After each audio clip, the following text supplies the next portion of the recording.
for life engineering, processes that combine science, wisdom, and spirituality to build a life of alignment. Joining Dr. Pat is your host, Gabriella Embon, bringing you bi-weekly wisdom nuggets, your step-by-step guidance to build a life of no regrets. Stay tuned as they uncover powerful processes for you to realize your true potential. Are you ready for some magic wisdom? Life engineering starts now.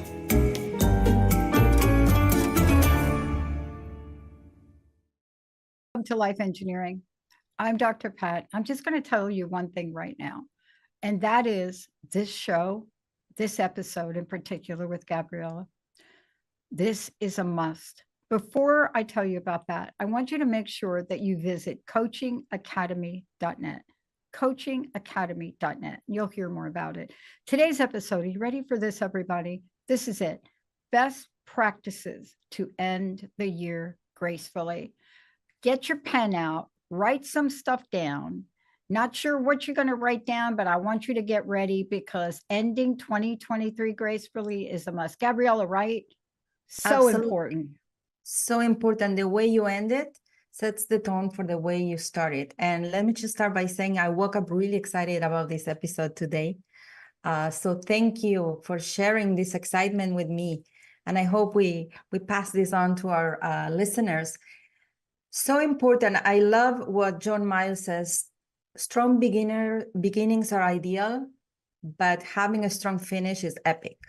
Yeah. And this is what this episode is all about. What are the rituals? What are the best way that we can end 2023, regardless of how the year went, regardless if you feel it was an amazing year or not?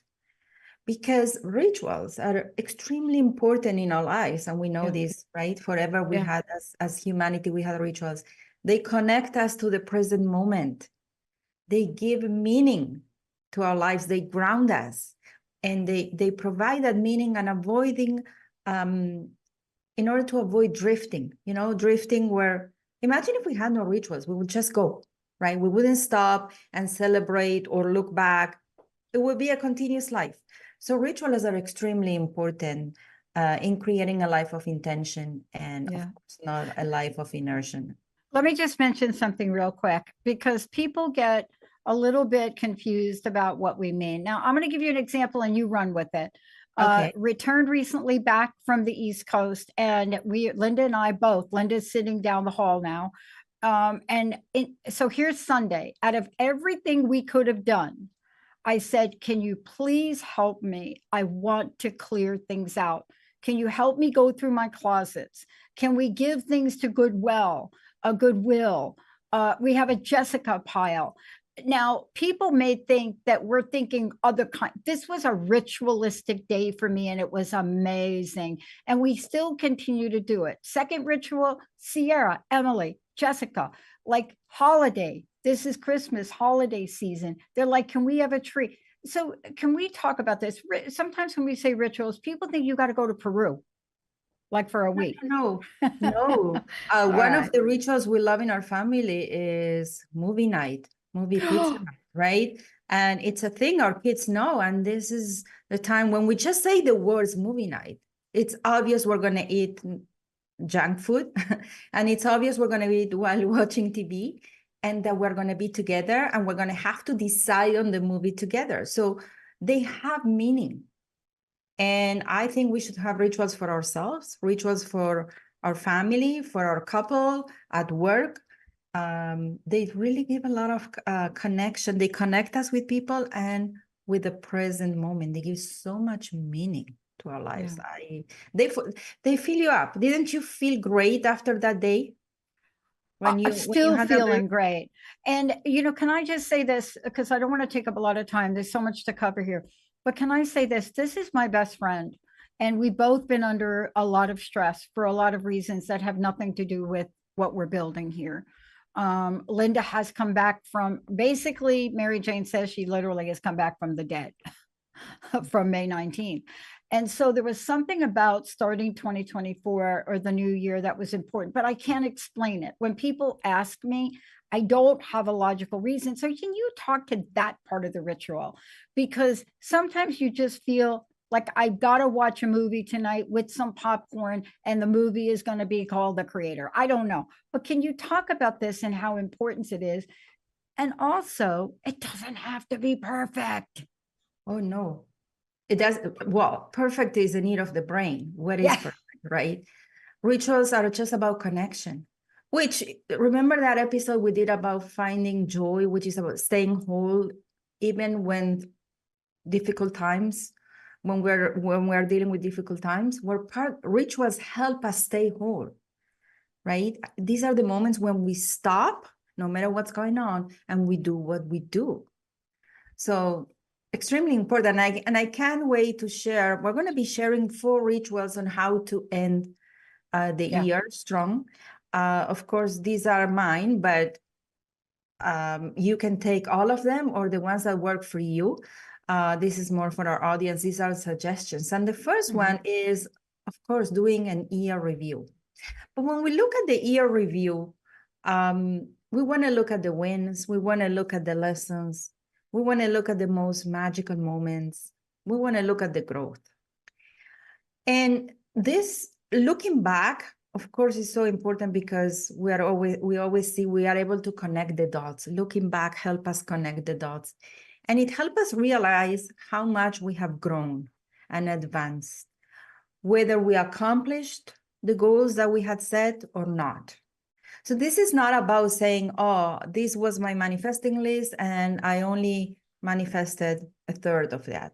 This is about looking at the person that started, the past me a year ago, and the person that I am today.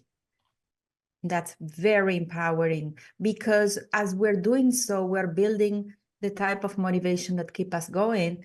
We have an episode on the 2 types of motivation. We're building that internal motivation, which is actually the force that keep us going, regardless whether we're seeing results or not. Yeah. Make sense? No, it is so important to do this and to talk about it. And, you know, I'm on here today and I get a lot of comments on my hair, right? And so I explained this. I'm going to talk more about it on the show with Mark. But I said, whenever I have gone through a transformational period in my life, I mean, seriously transformational, it's always been my hair. 1990, Sinead O'Connor haircut, I shaved my head. But there's something about that that's ritualistic for me. People think I do it for how I look or no, this is time to lighten up. They also think I do it because I have gray hair. I don't. But that has nothing to do with it. People are curious and I say, look, it's a ritual for me. And this year it's a year-end ritual. Oh, I didn't know that about you. This is really cool to have. You know, so powerful is to realize how much we have grown. I was talking with one of our coaches yesterday. I was interviewing her. It's been 1.5 years since she graduated. And she shared something with me. She shared that in the first month, she graduated in August, and in the first 3-4 months, she didn't actually have paid clients. And how she worked on herself, on her mindset with the tools we teach. And then all of a sudden, towards the end of the year, things started opening up. And the year after was a big breakthrough for her. She's full-time coaching. She's been on TV. She's been in the radio.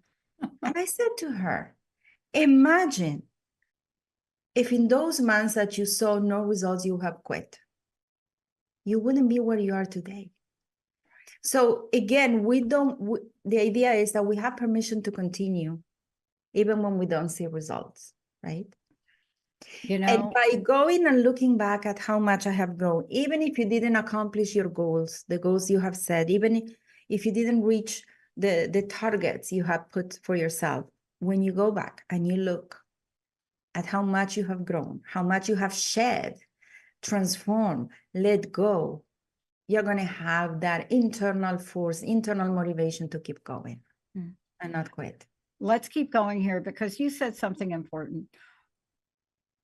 This is not an energy to quit by. There's an energy that is pulling people forward, but we have to help them. And that's what you're doing. Rituals help us take that leap of faith in things we can't see, right? You said it so nicely. Absolutely. They help us connect to, that's right, to our faith, Yeah, Yep. absolutely. Yep. So I'll move to the second one. And the second ritual is, and you just practice it, is generosity, right? So looking back, but also the way we end the year. So let me explain. So in our family, giving is a value. We believe that a person should give as donations 10% of their income. Okay. So the first thing we want to review is how much money you donated, that you can remember. If you have receipts, for example, how much money you donated in the year. That's part of an accomplishment for the year. People usually don't look at that. They do it, they feel great in the moment, but they don't look back and say, how much money did I donate? So that's one thing we want to look at. And if you didn't give as much as you would have want to or could, then set a goal for 2024 to increase that. You always want to increase, because when you give more, before you know you're going to make the money, you will for sure make the money. Okay. Yeah. But the other thing we want to do is we want to end the year by giving, by the ritual of giving. And this is huge. I know this is huge in North America too. Our kids bring food to school, but also in our family, and it doesn't have to be money. Can I bake a cake for my neighbor? Can I help someone in need? So make a ritual to end the year with generosity. And there is a reason. There is a reason why when people are depressed, therapists will suggest with advice for them to volunteer. When we are doing something for someone else, we're actually releasing dopamine in the brain. That's why it feels so good. Yeah. Yeah. This is one of the most important things. We got more to talk about, but I want to say this. It doesn't matter what book you pick up. You can go back thousands and thousands of years and see how this word was written. And it doesn't matter where you come from or what practice, but there is an energy about this. And 10% is right. That is what is mentioned a lot. But there's something more. When you end the year on a prosperity note, giving is just part of that. Because without giving, there is this energetic resistance to receiving. And I don't think any of us want that. But it also feels good. Look, volunteer. I work with women in addiction and recovery, and I'm telling you, if they're not doing service this time of the year, we're going to have a sit down. Big one. Absolutely. We say, because sometimes, especially women, tend to overgive. Okay. We see that with holistic practitioners, with healers, they're always giving for free. So there must be a balance, like with every virtue. The virtue of generosity needs to be balanced, right? So the idea is, first of all, to give from a place of freedom and not obligation. Let's start with that, without expectations. Although we know, you just mentioned the law of cause and effect, or the law of receiving and giving. But a healthy balance we're looking at in general, not just for giving, even for thinking. We're looking at 40% you want to give to yourself, you want to focus on yourself, you want to think about yourself, and 60% you want to be offering your energy to others, whether it's thinking about others or giving to or focusing on others. If it's giving your time, of course. So that's a nice balance, right? 40% as the high spiritual books say 40% as, 60% to others. And there's a reason for that. Yeah. It's powerful. And can I just say this? This is simple to do. It is simple. It's just a reminder. We're not sharing any new information here. It's just a reminder. Because sometimes we do need to remind ourselves. Yeah. Now, this next thing you're going to talk about. Yes. I really want people to listen to you, because out of everything we're going to share today, this is the one thing I think people don't realize that is important to do. I love this one. I think it's going to become a new ritual for me, together with gratitude. And it's about blessing yourself. So let's describe it. So usually on December 31st, we bless people, right? We bless our loved ones with happiness, bliss, prosperity, peace, health, everything we wish our loved ones. And we know that blessings are more powerful than curses. We know that. But yet, what we usually forget, we frequently default to cursing ourselves. So we're very good at blessing other people, but then we default to cursing ourselves with negative self-talk or inner criticism. We usually do that without even realizing. It's a habit. So we start saying, oh, I'm not good enough at this. Oh, this never works for me. That's cursing ourselves. Oh, look at me. Oh my God, I can't believe I have more wrinkles. Oh, I'm so this, I'm so that. That's cursing ourselves. So the invitation here is to start the year with a very strong intention that the default is not criticizing ourselves or cursing ourselves. The default becomes blessing ourselves, but blessing ourselves on a daily basis. So what I like to do as the end of the year ritual is to create my blessing kit. Okay. Basically, I write a card, and I write it self-blessing kit. And I start with, this is how I do it. I start with Creator. Thank you for my life. Thank you for the blessings in my life. And then I write what I bless myself for. So I will start, I bless myself that I am healthy and feel vibrant and vitality every day. I bless myself for continued success and fulfillment with the Coaching Academy. I bless myself that I get to see my children thrive and stay connected with them every day more and more. I bless myself, and then you make a list. You can make an endless list. And the idea is to, rather than say, this is what I want to manifest, we're not looking at that. We're not looking at what we want to manifest. We're looking at what we want to bless ourselves. And then once I write all the bullets, I bless myself that, I bless myself for, I bless myself that I have this, that I experienced this. Then I end by putting thank you. Thank you, Creator, for everything that I am, the good and the not so good, everything that I am, everything that I'm about to become. Again, we're prioritizing that growth we were talking about, everything that I have, and I am about to receive. Yeah. I set basically I'm opening myself to receive. Yeah. And I say, Yeah. thank you, Yeah. thank you, thank you.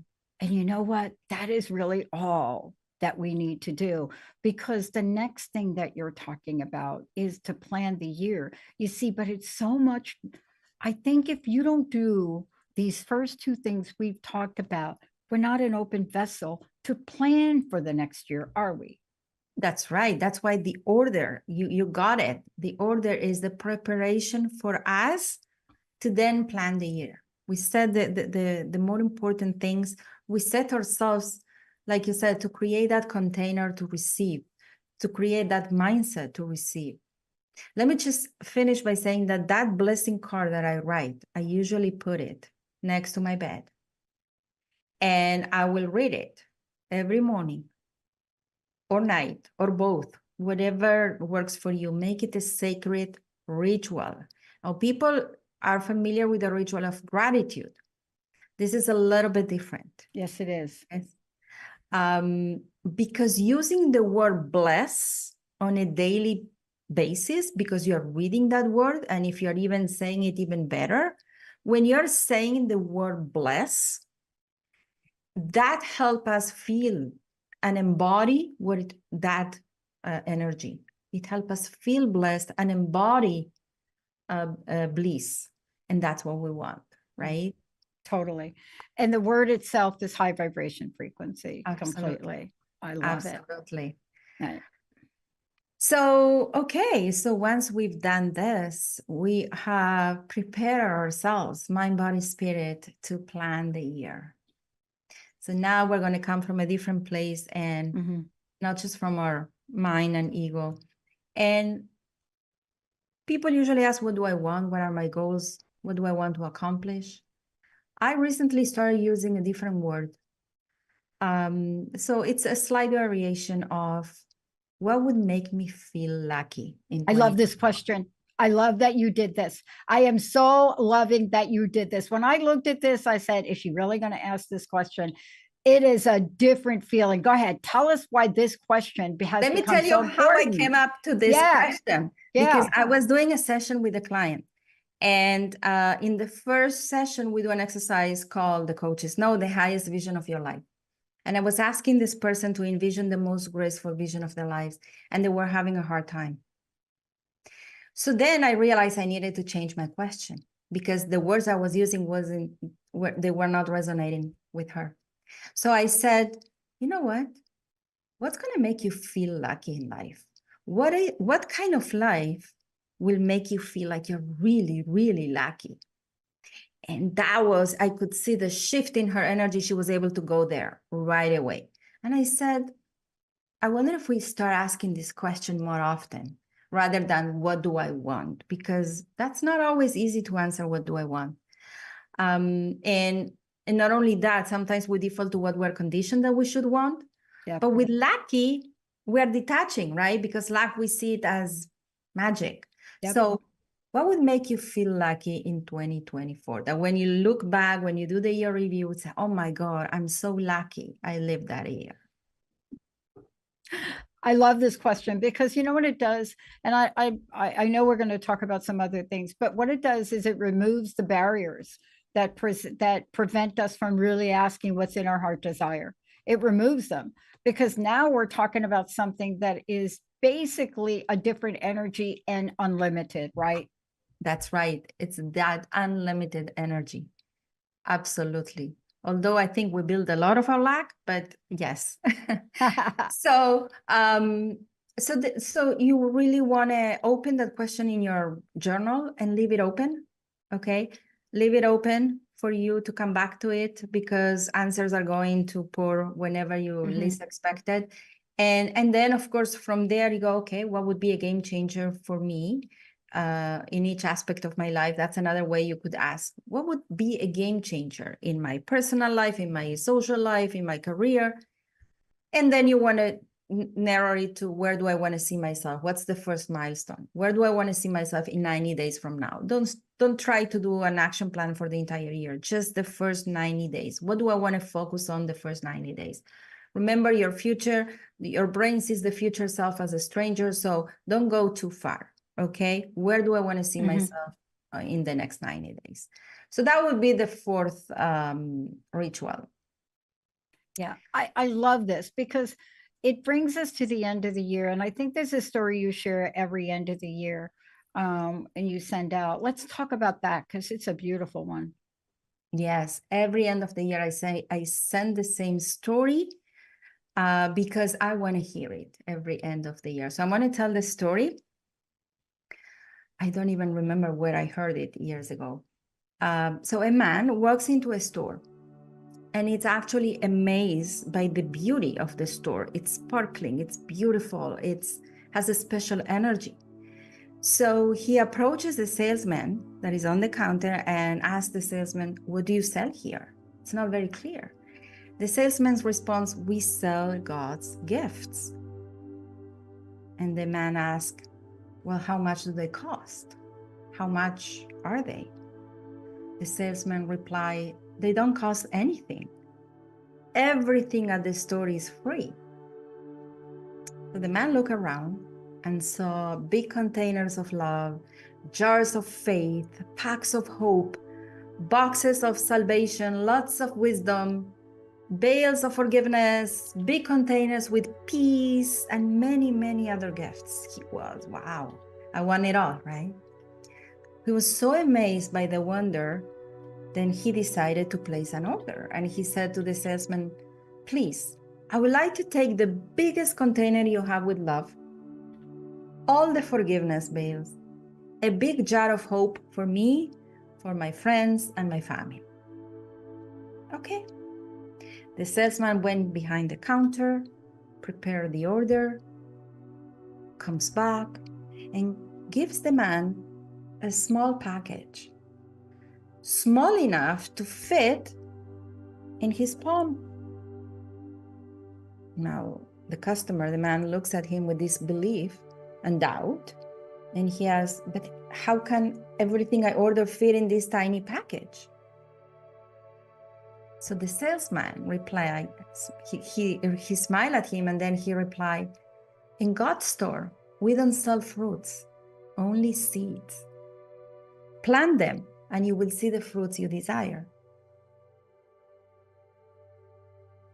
That's the story. Mhm. I think it says a lot. It really does, because it is a reminder of everything you've just referenced and everything you've just talked about. And it also brings in hope, but a different kind of hope. You know, hope is a very tricky word for a lot of people, and it sounds like it doesn't have any action, right? But we've talked about hope before. Hope in action, though, is something else. But what you've just shared today is beautiful. I want to thank you for today. Thank you so much. Please give out the website. And what's your personal message? What would you like to leave us with, Gabriela? I would like to say we always have the creator support. We have what it takes to live in alignment. We come equipped with that. But these things we carry to fulfill our alignment, these gifts, these abilities, they come in the form of seeds. Even our desires, they come in the form of seeds, in the form of potential. But our job is to plant them, to plant them, to continue to care for them, to water them, to fertilize them with our actions, and then watch the fruits of our efforts grow. And that's what I really want to leave everyone with. When you do your manifesting list for the year, you know, people usually ask for the end goal. This is what I want. Try to ask for the seeds, for the means, the right people to come to you, the right knowledge, the opportunities to take action. Engage in that co-creative game. Don't ask for the results to come your way. Ask for the means for this to happen with ease and grace. And then you're going to see so much magic and luck. You're going to feel lucky because you get to work for what you care for what you love. And that's a life of no regrets. It's a life of intention. Thank you so much. And as a sidebar, let me tell you, from a young age, the word lucky had special meaning. I even named my dog Lucky. Oh.